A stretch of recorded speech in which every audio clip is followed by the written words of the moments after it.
Rival do Galo vivendo ótima fase e o Brasileirão correndo enorme risco de quebrar recorde de demissões de técnico. Fala aí pessoal, sou Jorge Nicola, bem-vindos a mais um vídeo do canal. Sempre bom ter vocês por aqui, sem perder tempo, pedir para deixar like, se inscrever no canal e ativar as notificações. Quero trazer um número assustador.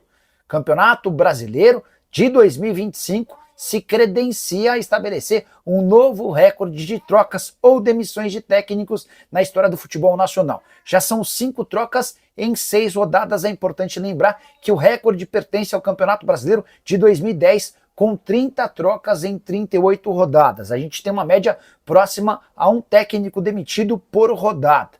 Os técnicos já dispensados foram Mano Menezes, Pedro Caixinha, Gustavo Quinteiros, Ramon Dias e Fábio Carille. O Carille, o último demitido, caiu nesse domingo depois da derrota do Vasco para o Cruzeiro em Uberlândia. Só a título de comparação, e esse número é assustador. Na temporada passada, na Premier League, o campeonato inglês teve apenas 3 trocas de técnico. Na atual edição do futebol inglês foram 7 trocas, ou seja, em apenas 6 rodadas a gente já tem um número próximo ao que a Premier League trocou em toda a atual temporada, restando poucos jogos para o campeonato inglês terminar. A saideira em relação a isso é ainda mais surpreendente. Apesar de mandar técnicos embora a rodo, o futebol brasileiro é apenas o 26º que mais demite treinadores. O recorde pertence à Costa Rica. E campeonatos como o uruguaio, português, paraguaio, venezuelano e até o argentino estão à frente do brasileiro. Quero falar agora sobre a seleção brasileira, e a última da CBF parece não ter agradado. De acordo com um site especializado em uniformes de futebol, o site chama Football Headlines, a CBF cogita aposentar a camisa azul. E aqui que vem a grande novidade: o Brasil vai utilizar, de acordo com esse site, com o segundo uniforme, uma camisa vermelha para a Copa do Mundo de 2026. O Foot Headline afirma que o lançamento dessa camisa vermelha, cujo tom ainda não foi definido, vai acontecer em março do ano que vem. E existe ainda a possibilidade de a camisa da seleção vir estampada com a marca do Jordan, ex-jogador de basquete. Para mim, algo absolutamente nada a ver. O que o Jordan tem a ver com a seleção brasileira? Mas o principal vem agora. O que uma camisa vermelha representa para o Brasil? Ainda mais para ser utilizada em Copa do Mundo. Vale a lembrança de que, se isso for adiante, vai ser a primeira vez que a seleção brasileira terá, numa Copa do Mundo, um uniforme sem qualquer referência de cor em relação à sua bandeira. Nicola, mas a CBF já teve um uniforme preto, é verdade. Mas aquilo fez parte de uma campanha contra o racismo. Inclusive a camisa preta era bem bonita. Até cheguei a ver algumas imagens de supostas camisas vermelhas que seriam atribuídas à seleção brasileira.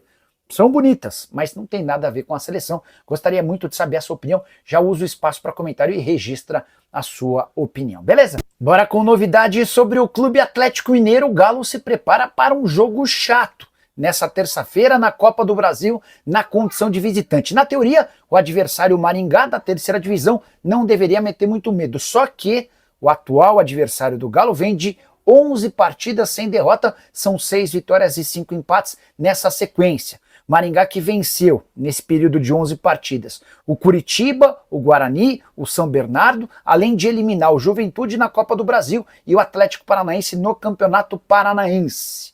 Maringá foi vice-campeão paranaense, perdendo nos pênaltis a decisão para o Operário depois de 2 empates, e é líder da Série C do Campeonato Brasileiro com 7 pontos conquistados em 9 possíveis.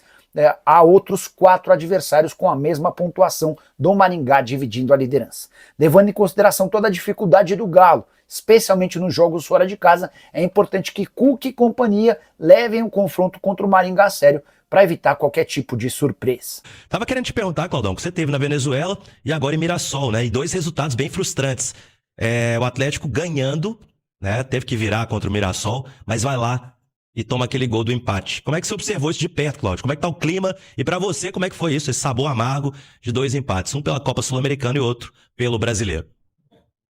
O jogo do Brasileirão contra o Mirassol foram duas sensações, né? Primeiro, quando o Galo vira o jogo, já estava espetacular, porque o início da partida foi ruim, o primeiro tempo o Galo saiu perdendo, você vira na casa do adversário, que ali é difícil, né? É difícil jogar contra o time do Mirassol nos seus domínios, sempre é complicado. Então o Galo vira o jogo, dá aquela expectativa, aquele ânimo, né? Mas aí não podia ter tomado o gol de empate já nos acréscimos, aí foi um vacilo do Atlético. E o jogo em Caracas, eu vi o Galo melhor, principalmente em uma boa parte do jogo, mas deixou a desejar também. Então, assim, o time mais mexido, né, contra o Caracas, esse jogo contra o Mirassol mais encorpado, com volta do Hulk, com volta do Scarpa, mas o Atlético, eu tô sentindo algo, eu falei até com o Caixa isso na última viagem, não sei se vocês concordam, Henrique e Romano, esse time do Galo tá fazendo muita força para jogar. Esse time tá... Sabe quando o time quando tá encaixado, aquele de 21, jogava por música, né? Jogava com tranquilidade. Esse time atual do Galo, nesses últimos jogos, vem fazendo uma força danada para jogar, viu? E isso passa muito, Cláudio, por questões que o Atlético tem perdido jogadores demais por lesões, um elenco curto, né? E o Atlético com jogadores titulares lesionados, você vê Arana lesionado, Lianco titular lesionado, aí agora Alan Franco, titular lesionado, Gabriel Menino, que era titular lesionado. Então você tem uma gama muito grande de jogadores titulares lesionados, mas também passa um pouco pelas escolhas do Cuca, tá? Acho que o Cuca tá tentando fazer algo diferente, mas mexendo em posições, em situações bem complicadas. Contra o Mirassol foi assim. O Atlético fazendo muito esforço para jogar, porque foi um time todo mexido. O Caixa falou isso antes do jogo, né? E mexeu num setor crucial que é a defesa. Porque se você mexe no seu sistema defensivo, mas, por exemplo, não pode jogar o Lianco que machucou. Você coloca o Rômulo com o Alonso, você só vai mexer em uma posição. Agora, quando você coloca o Rômulo com o Vitor Hugo e o Alonso de lateral, você mexe na sua zaga inteira. E aí você fica com aquela situação, uma situação complicada.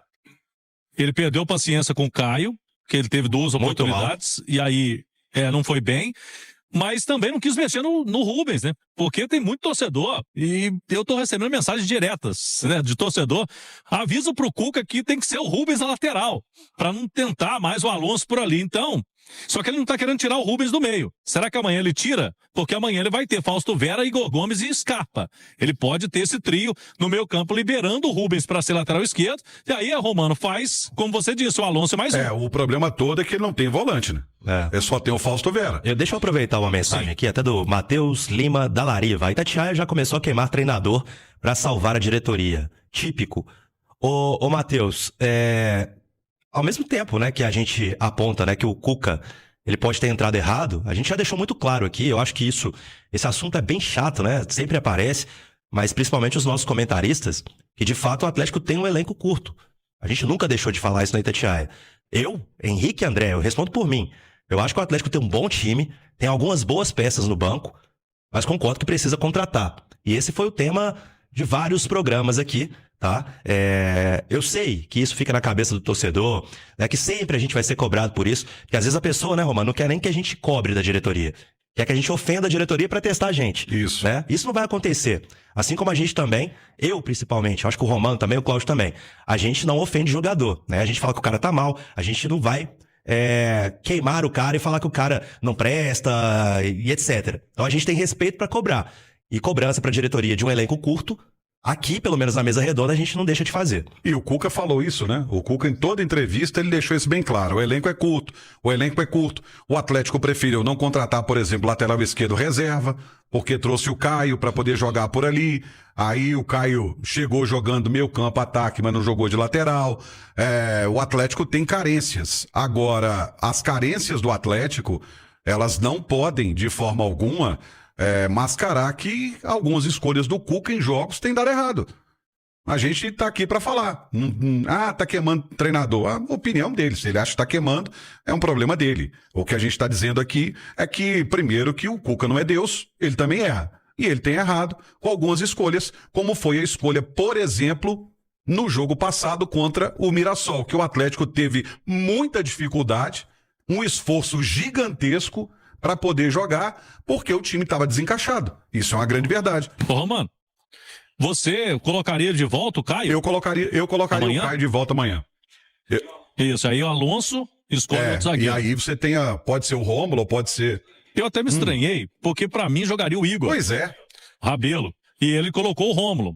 Talvez por achar que o Igor não estava 100%, estava voltando de um edema muscular, jogou pouco no ano, deu chance pro Rômulo, né?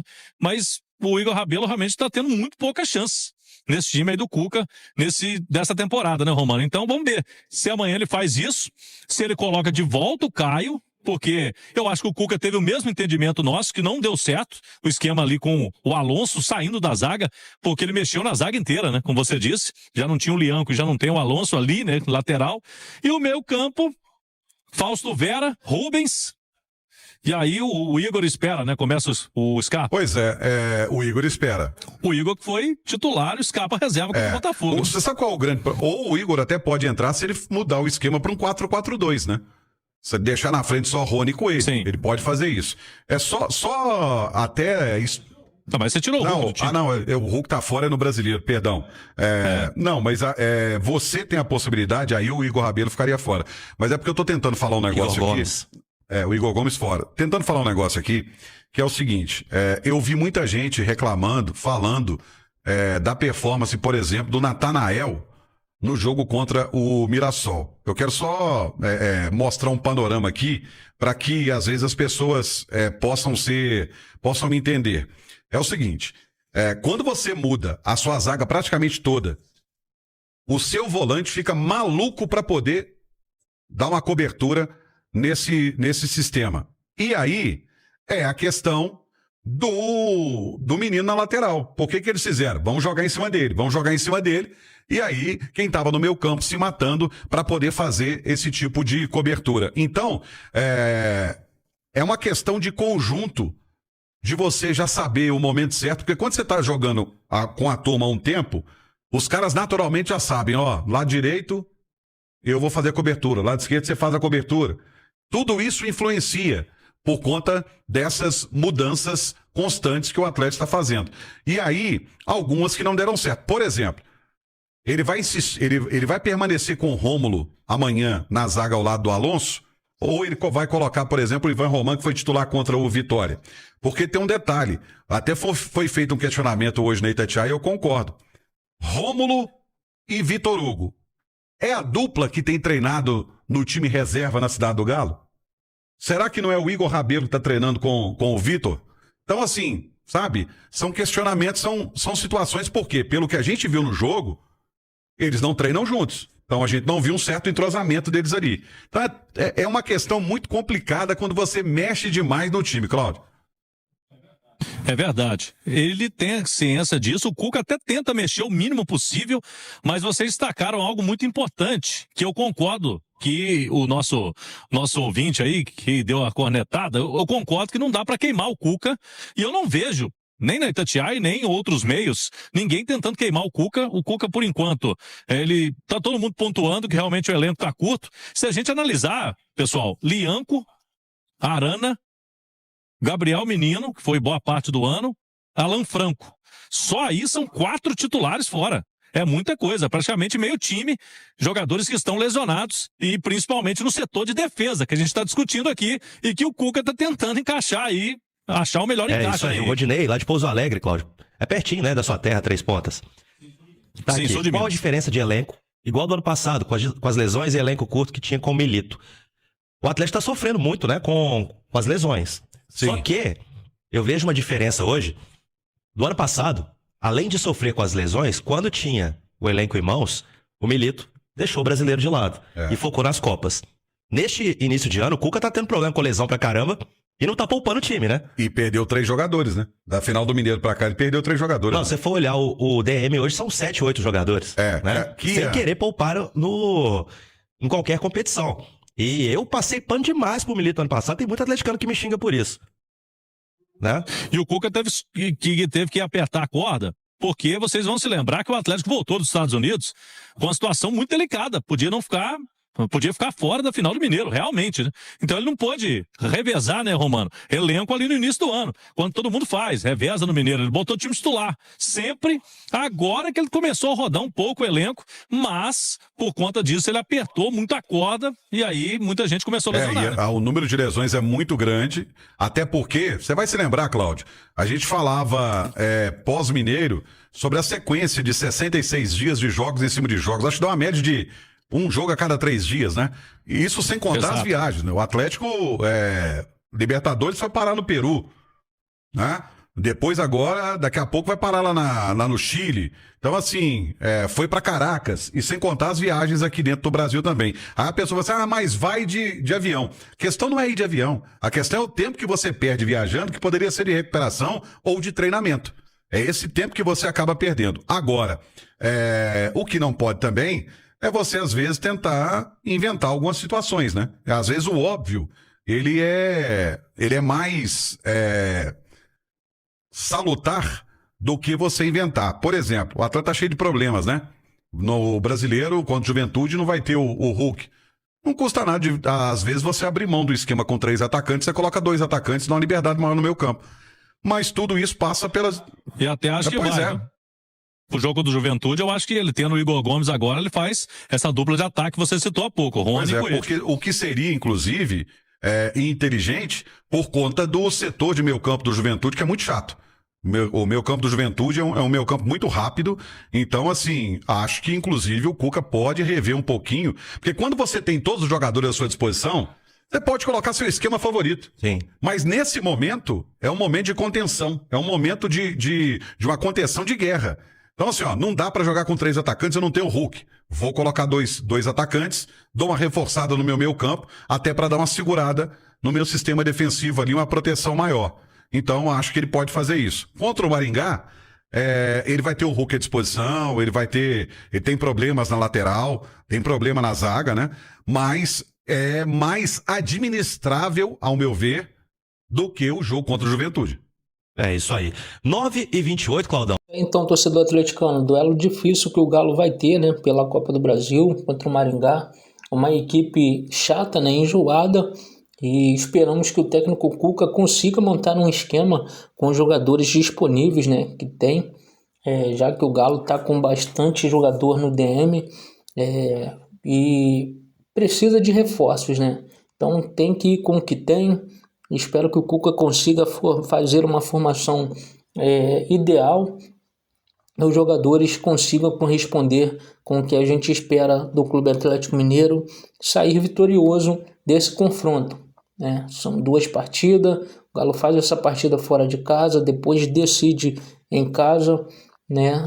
Então é um clube chato de se enfrentar, né? É uma equipe que tem aí uma folha financeira muito baixa, né? A folha salarial nem se compara ao do Atlético, mas é aquilo, né? O futebol é jogado dentro de campo e um time é enjoado com os jogadores que tem. Mas vamos torcer aí para que o Galo faça um bom resultado e saia classificado desse duelo contra o Maringá nas 2 partidas. Forte abraço a todos, deixa o like no vídeo, se inscreve no canal e ativa o sininho de notificações.